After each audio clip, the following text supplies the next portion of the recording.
The suspect is named Cole Thomas Allen, 31-year-old, who's linked to California. Donation traced to Harris campaign, that's according to reports. And he contributed $25. That's part of the records as well. Part-time teacher, game developer. That's his profile. The profile of the shooter. Suspect's name is Cole Thomas Allen, a 31-year-old man linked to California, Torrance resident. He is, of course, under the scanner now after the entire incident has unfolded. There are also reports coming in that he contributed $25 to Kamala Harris's campaign. He's a part-time teacher and a game developer as well. The key details that are emerging about the key shooter. Who is the shooter in this entire, whether there is an Iran link, he said at the moment does not look like, but you never know. Hinting at perhaps a possibility of an Iranian link, which hasn't come to fore till now, by the way. As far as the shooter is concerned, these are the details that have emerged about the profile of the shooter, who was apprehended immediately after the shooting incident. Let's go across to my colleague who's getting us more details. Of course, a big security concern. The officials at the moment trying to figure out how did he get past the magnetometer. There are details coming to fore about the shooter, who is a part-time teacher, a game developer as well.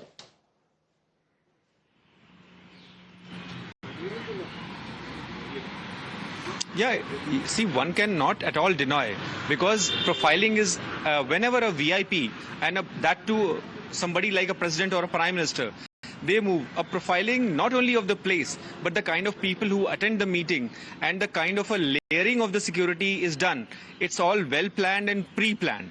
And whenever an event of such a profile, which is like White House Correspondents Dinner there, wherein people from multifaceted areas, multiple areas will be attending, such things are quite normal.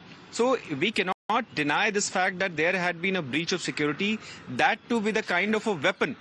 Minded, it was a weapon which has a huge profile. That means the presence can be felt from a distance, and the bullets are big, so the effect would have been even bigger.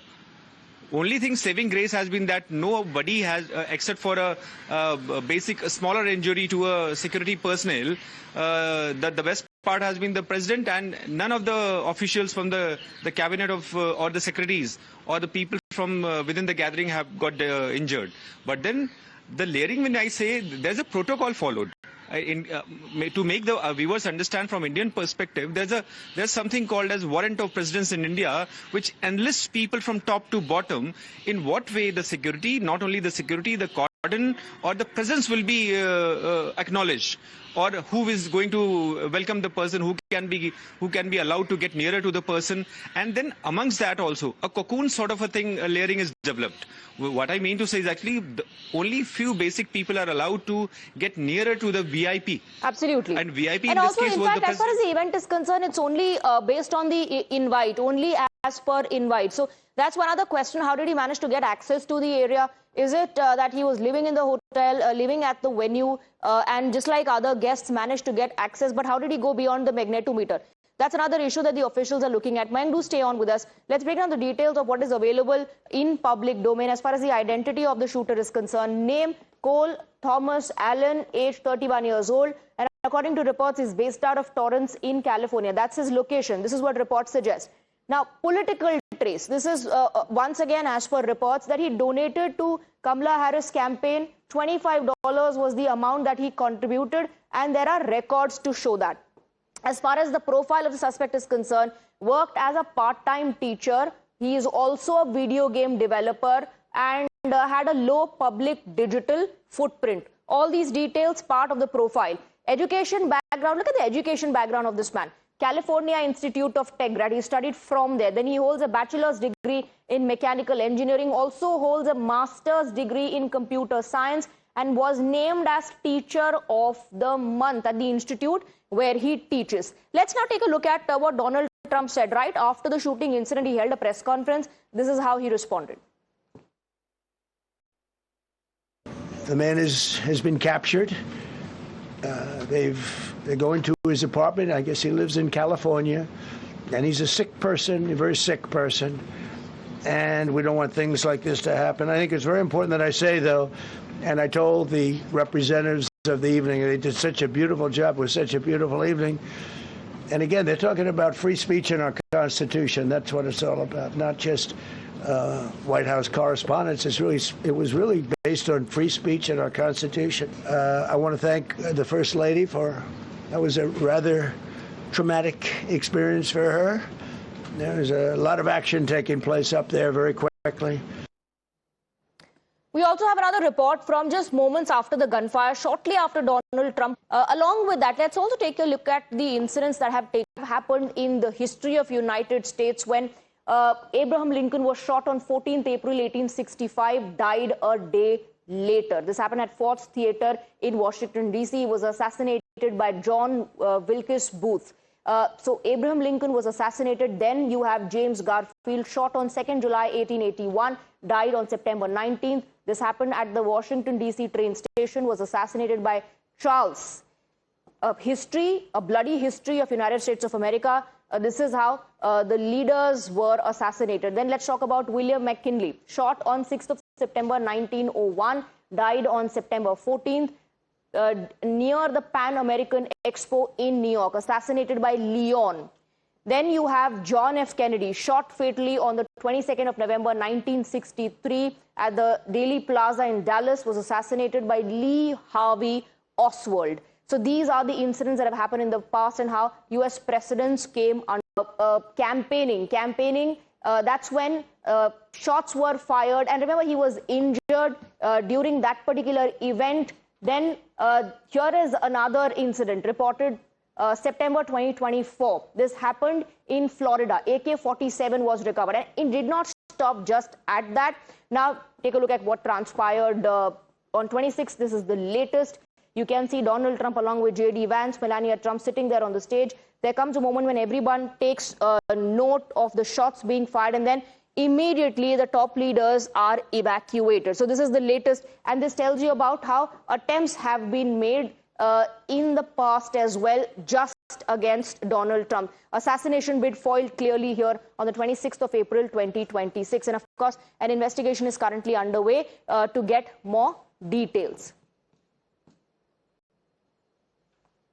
We have Saurabh Shukla, founder and editor-in-chief of News Mobile and White House Correspondent, and was inside that room when the gunfire was reported at the White House Correspondents Dinner in Washington. He's the one who, in fact, also witnessed the moment that panic broke out as attendees ducked for cover and the Secret Service rushed President Donald Trump out within seconds. And he's joining us live with a first-hand account of what actually transpired inside the venue. Thank you very much for joining us. How long did the panic last before the situation was under control, and when did you realize that the shooter had been caught?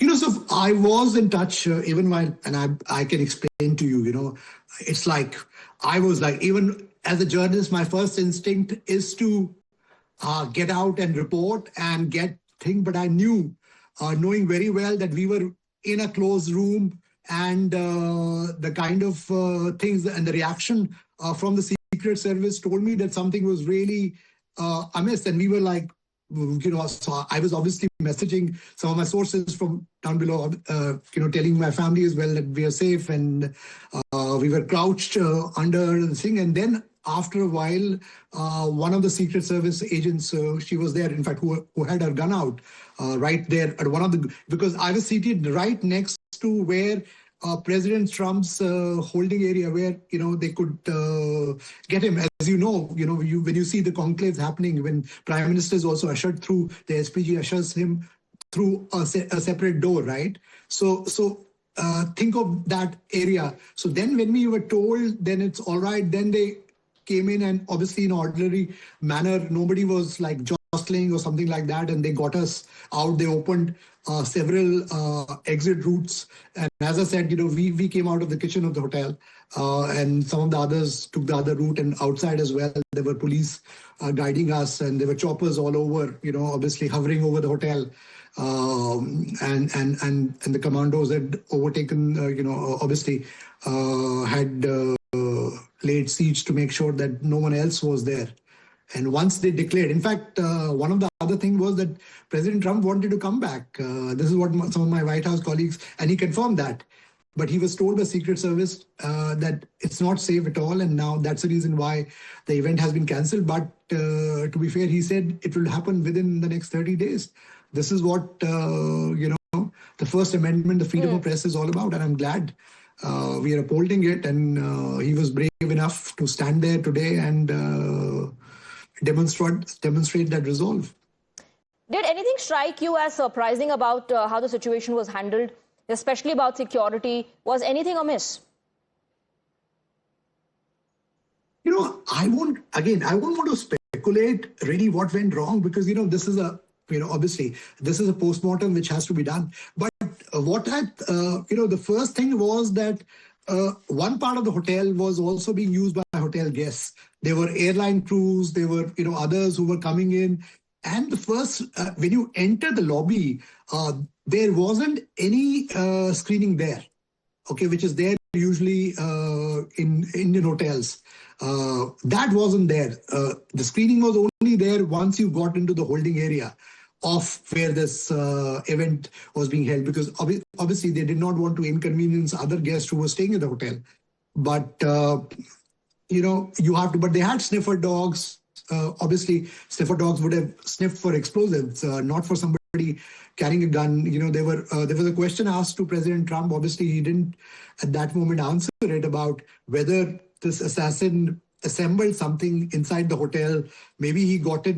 So what was there an insider's job? All this will unravel. And because they did mention, the FBI chief said as well that tonight, in fact, as we speak to you, they are interrogating people who were there, all the staffers who were serving us inside that ballroom, also people who were deployed from the hotel side. Because obviously, when you have a dinner of this kind, they would have hired casual worker as well. But I don't want to put any motive on anyone. Let the investigation unravel something, but something obviously will come out and tell us what the real reason was. Officials will do that now as part of their investigation. Thank you very much for speaking with us. Thank you for giving us an account of what really transpired. With that, we're slipping into a very short break, but there are a lot of details emerging out of this and a lot of updates on the other side.